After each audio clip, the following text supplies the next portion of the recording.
Welcome, everyone. My guest today is Lead Analyst Logan Mohtashami to talk about the new construction data and the Fed.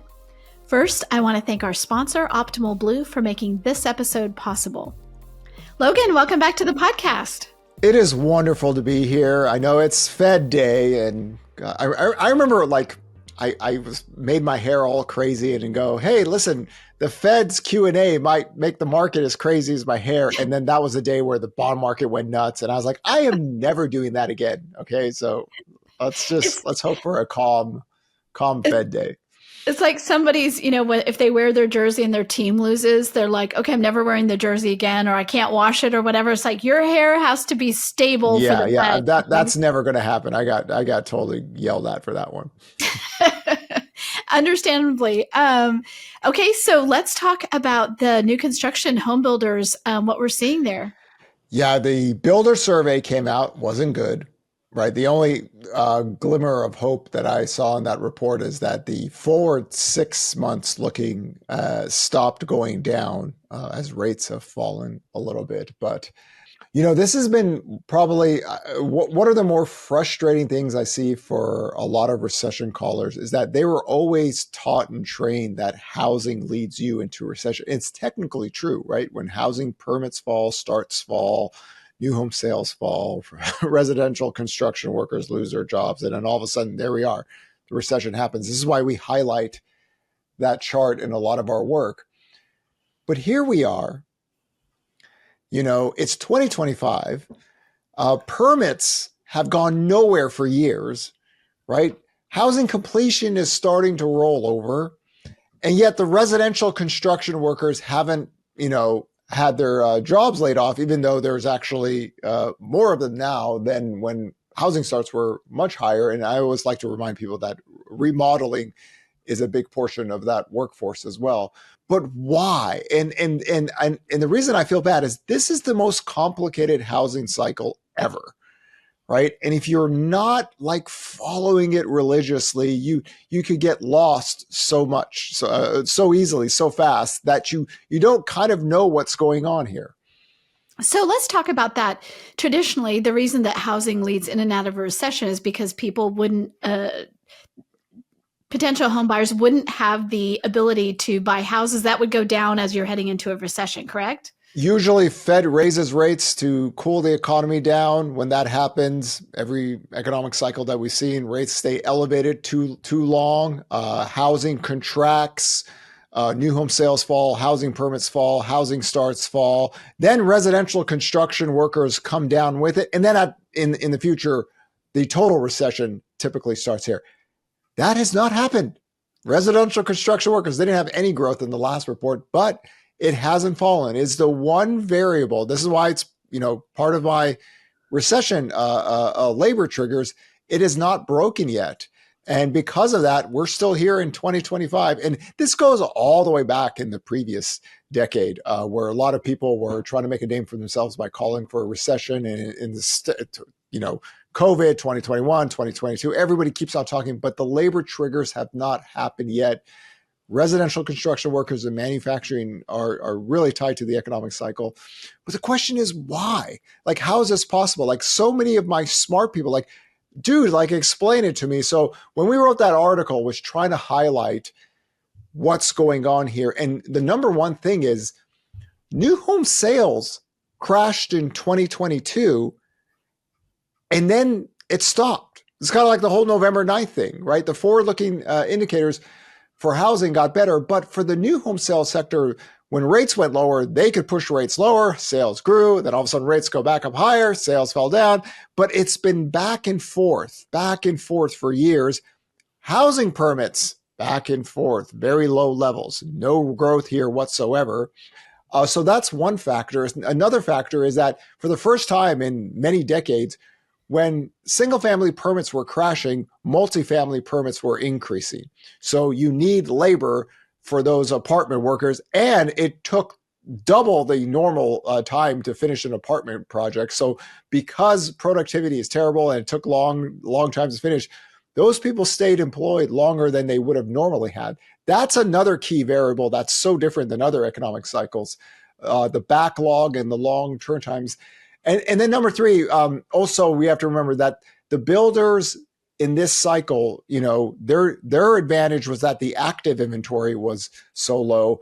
In 2007, we had 4 million active inventory units, if you look at the NAR data. Going into this cycle, when we broke to all-time lows, that data line went under 1 million. So disadvantage for the builders in the previous decade, there was a lot more cheaper supply for them to compete against, and their product is naturally more expensive, right? Rates were low back then. Mortgage rates were 3.25% to 5% for a full decade, but they did not have the advantage back then to really grow new home sales as fast as they wanted, right? We were working from such a low bar. You can grow sales, but nothing too great. Here, it's like, hey, we have a brand new home, but we can give you a 4.5% to 5.5% mortgage. Sarah Wheeler got a good mortgage rate on her new home.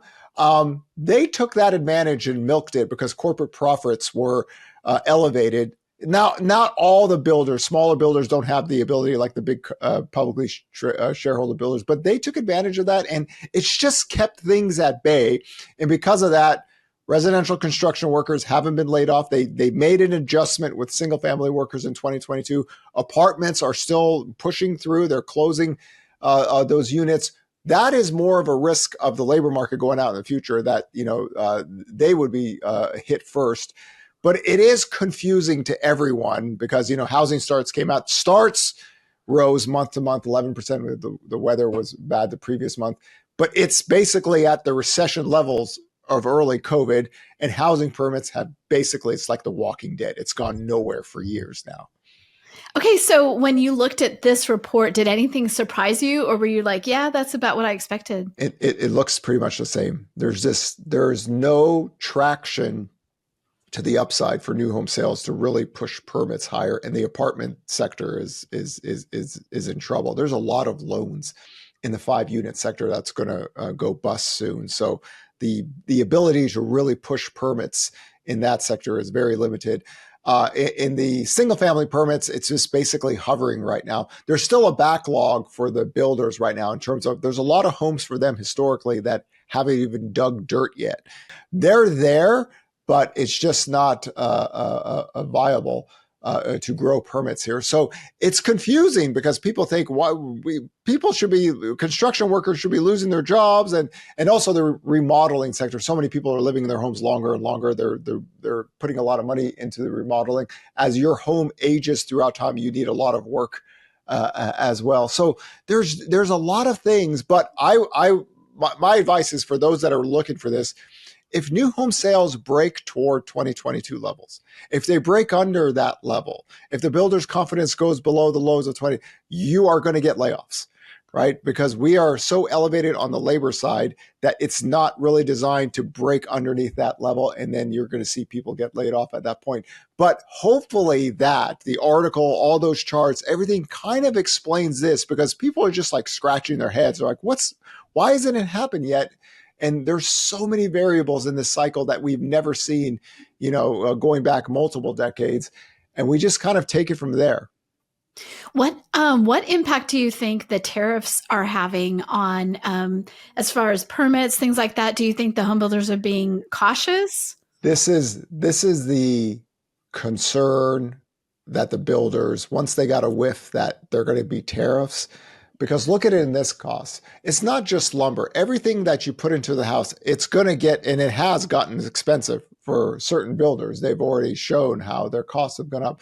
The builders don't really have the pricing power like they used to. When mortgage rates were at 3% and new home sales were growing and everything, they could push those costs on the consumers and everything. This is part of the team higher rates thing in 2021. I mean, you guys got to remember, I was like, the home builders, they have to be put on their because they were pushing the cost and everything. They had the ability to do this.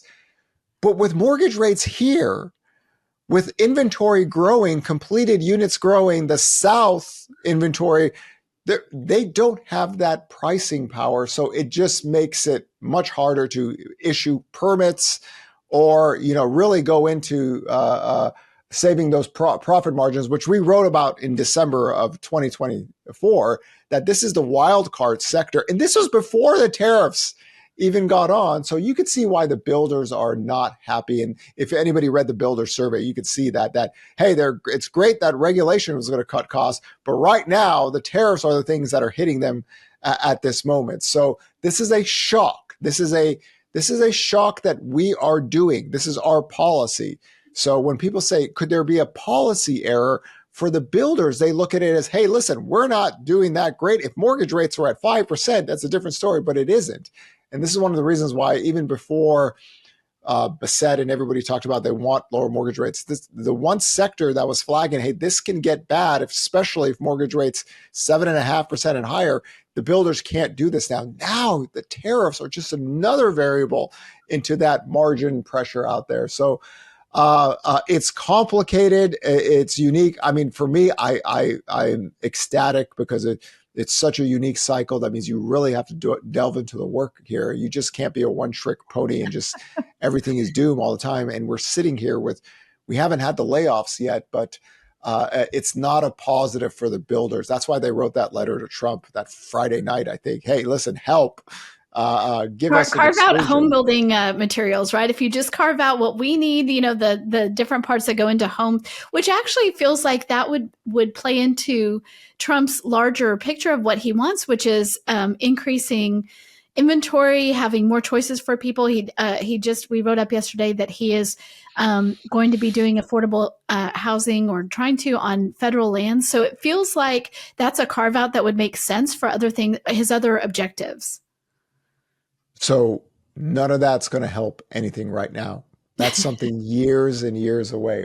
You mean building on federal lands? Yeah. First of all, the federal land thing. I mean, for me, I'm a very pro supply. Supply is the best way to deal with inflation. So anything you have to help supply, positive, thumbs up here.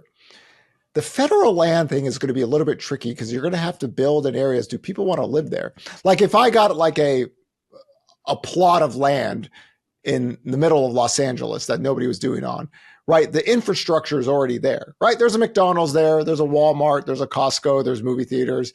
I can build something here and I know people want to come here. If I'm building on federal land, I need to know that, hey, listen, people want to move here and it's going to take time, right? We're talking 2-3 years, before you start the process, review it and everything and get it going.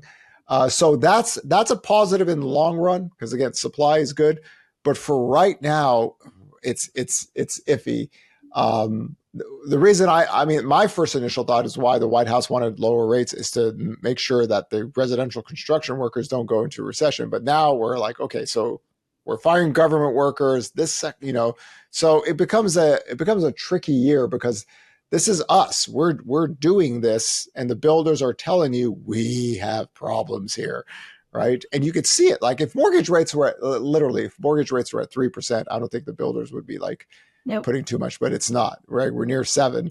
And the builders, of course, can still pay down rates, but not all the builders are in that category. So I always encourage people, when we do our charts for the builders survey data, we put all the components in there, and you could kind of see we're heading down toward the 2022 level.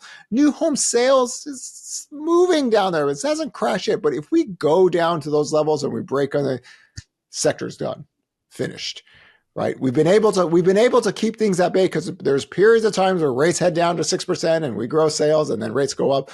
But we do not have policy in America by the monetary side for housing to grow. It's basically, it's all in the data for years. And if you ask the Federal Reserve, they'll say, oh, well, people have to get used to 8% mortgages or whatever, high rates. Or we believe this is Neil Kashkar, another great Neil Kashkar statement. We believe the clearance rate is up here. The builder's permits are telling you, right? So this is now going into year 3 of this. How many years do you want to have permits stay flat, right? And this is why we wrote that article in 2021. You guys are all kidding yourselves. As soon as rates go up, the builders are, woo! And that was in June. We wrote that in June in 2021 when everybody was like, we're about to have a construction boom. And I was like, was I, Sarah? You're so adorable. You people have never run a business in your life. That's not how it works. When rates rise, because we were team higher rates in February of 2021. We're like, guys, when it happens, just don't Don't say I didn't tell you so, right? And what happened? Rates finally went up, and the builders' permits, got hit, and here we are, 2025, and it's probably more confusing for everyone right now. The discussion on the federal lands always reminds me of you and I were at a conference in Vegas. This was a couple years ago. And a gentleman stopped us and was familiar with you and wanted to talk to you about the fact that you never talk about inventory, like the old home inventory that's in like these small towns. And there's tons of inventory out there. And it's actually could crash the market. And we had an interesting conversation. But the whole point is like, yes, First you of all, could go that guy was totally wrong. Okay, I know. I mean, it's but the whole point was that there are places you could go and build a house for really cheap. The reason is because a lot of people don't want to live there. Maybe they don't have good schools. Maybe there's no job there. Maybe the weather is terrible. Maybe whatever it is, it's like, and the federal lands to me is another indication of that. A lot of federal lands are in the middle of nowhere. Yeah, I mean, that's part of why I think that's more of a longer term thing. But first, it's got to make sense. I think President Trump talked. I don't know if this is true or not, but he talked about building like Republican cities, like cities that would be, and again, anything to build supply is good. But again, let's make sure what happened here. Our data, Altos data, active inventory fell to 240,000. Single family homes, the lowest levels ever in recorded. 2022, right? In March of 2022, we got down to 240,000. Okay. The homes that come on the market to sell is all that matters. All this other Mickey Mouse stuff that people have talked about for you does not matter. It is the active listings. And we got to this is why we talked about unhealthy housing market at the end of 2020.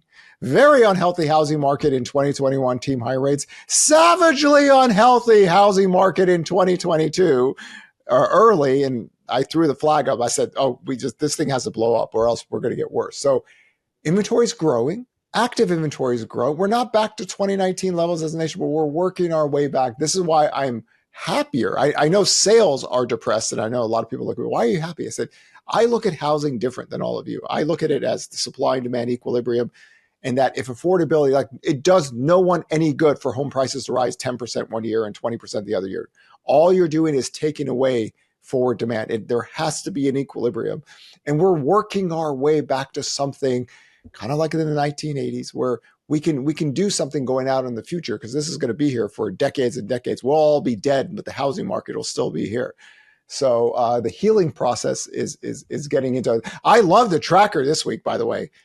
I'm like, oh my God, I'm going to get my 80,000 this year. Last year, I was like, there's no way I can't get 80,000 in 2024. And we're so close to getting back to 80,000 on the new listings, which, normal pre-COVID 2013-19, the peak months or weeks were 80 to 110,000. And we're working our way back to normal. Price growth is cooling down, positive. Okay. I didn't get my price forecast last year. I was too low, but this year, it's still looking as good as you could hope for. But it'll be interesting today. Later when the Fed talks, I'll be really interested to see if anybody asks a housing question, because clearly the White House has made it part of their agenda, even with Bassett saying you could unfreeze the housing market in weeks. No, I think that's really interesting. From your remarks today, this is something I've thought before too, is like when it's boring for you, when the housing market is boring for you, when you're like, oh, same old, it's probably a pretty healthy housing market. When you say, oh, I'm ecstatic, probably not good news for anybody in housing, because that just means things are complicated and you get to do fun economic work. Well, I mean, the previous decade was fine. I mean, millions of people bought homes every single year. Price growth wasn't anything out of hand, and new home sales, even though it was the weakest recovery, were still growing enough to grow starts. That was perfectly fine, but a lot of people weren't happy with it because they had way too high of expectations. So the last decade was perfectly fine for somebody like me. It's just when prices escalate out of control, it's never a good thing. And we don't have like credit things to shut down because it's a 30-year fix, right? We can't just say, okay, let's shut off the 30-year fix. No, rates were the only thing. And it was unfortunate because it wasn't like home sales were booming like they were in 2002 to 2000. It's literally, we have too many people chasing too few homes. And that's the painful thing about shortages. There's just not much you can do about them in a very quick amount of time. And you just have to kind of work. And like egg prices. Oh my God, egg prices look like CPI inflation. Bird flu, egg prices escalate out of control. Oh my God, we're laying more eggs again. Oh, disinflation falls back down again. It's nothing to do with the Fed or anything like that. Stuff like this happens more for commodities, but for housing, boy, it was painful to watch. But good now, price growth, very cool, right? Look at the whole point of team higher rates in 2021 is like, don't worry about, this is not the housing bubble years. If rates go up just a little bit, we'll be okay. And what happened is it took too long to get rates high enough to get the market cool off again. But sales are down, but it's not like home prices are crashing and massive delinquencies and inventory. And, that marketplace is gone. It's dead. It's over. By the way, all of you with your FHA, like Mickey Mouse garbage takes about how that's subprime. Oh my, you people are literally so adorable. All I'm hearing is that, oh my God, Logan, this FHA. I say, does anybody here know there's like 51 million loans? And then they're like, everyone's face is like, what? Yeah, there's 51 million loans in America. And this is housing. This little tiny thing you think is going to do the job? You think this is going to satisfy the housing bubble 2.0 people? You think that thing's so small? Really? I'm sorry. Doesn't work that way. So okay, so give us some stats here. Okay, 51 million total mortgage loans. It's very simple. 51 million loans out there. FHA, of course, for those who know me, I haven't been a big fan of FHA in the past decade. I don't believe lending is tight. I believe lending is very liberal. FHA is always going to be the late cycle risk. But this isn't housing bubble 2.0. It's very small. There was like 12 to 15 million loans that were delinquent during the housing bubble crash years. Okay. The loan to value data was running at 85% back then. We had 23% of homes underwater. Loan to value is at 46.6. The median down payment is like 18% now, right? And the underwater mortgages are near all-time lows. You don't have the math on your side. Now, people could say, Logan, they're just trolling. They need attention. And I don't care what they need. I've dealt with the Russian trolls in the last decade. You know how you deal with the Russian trolls? You challenge them to live debates. And they can't get out of their little troll farm camps behind their computers because they're not real people. Here, this is Americans. We can do this. Some of them have names and faces. Let me go to work. But these are two different periods of times. And it is interesting how not a lot of people knew that there's like 51 million mortgages out there. Right. And most of them are 82% of them are like a mortgage rates at 6% or under. A lot of the stock, right? A lot of the stock of the old loans are either with no mortgage or very low total housing costs. It's the new homes that are coming onto the market from sellers that are buyers or first-time home buyers that have the elevated rate. So you're dealing with a different kind of scope here. So I love it. God bless you. The FHA is the housing bubble too. No.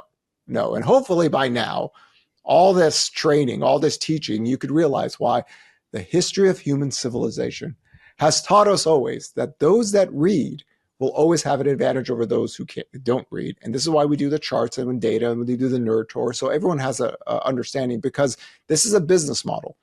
These people are not serious. I'm pretty sure 99% of them don't even believe it, but the desire to create fear and panic and doom, and they will all go to their graves with it.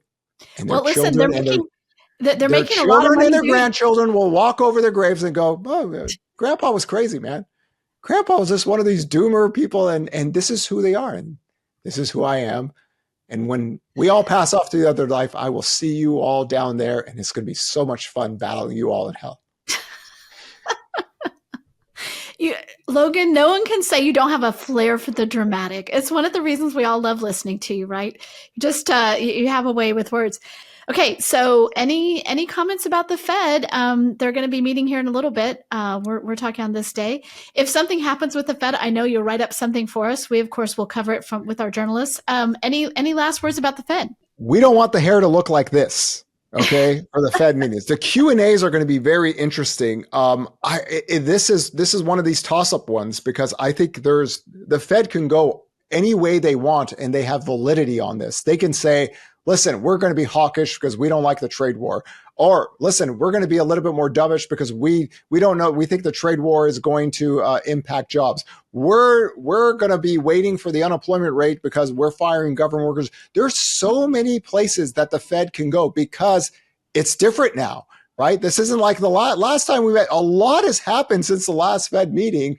We're firing people. We're doing trade war tap dances. There's business uncertainty. Retail sales don't look like, there's all these things that they can go any direction they want and they have a case for everyone. This is why this Fed Q&A is going to be interesting. I just hope they find a medium to calm everything down out there and not create a market stir, because there's been times where the Fed just says something that they don't need to say and all hell breaks loose. And it's just so this is a tightrope, right? I kind of feel for Powell right here because you can go a lot of ways and they have a case to go any direction they want now. All right. Well, we will be checking back in with you. Logan, thank you as always. Appreciate you being on. Pleasure, Sarah. And always remember, yes, a bit of the theatrics always. Always.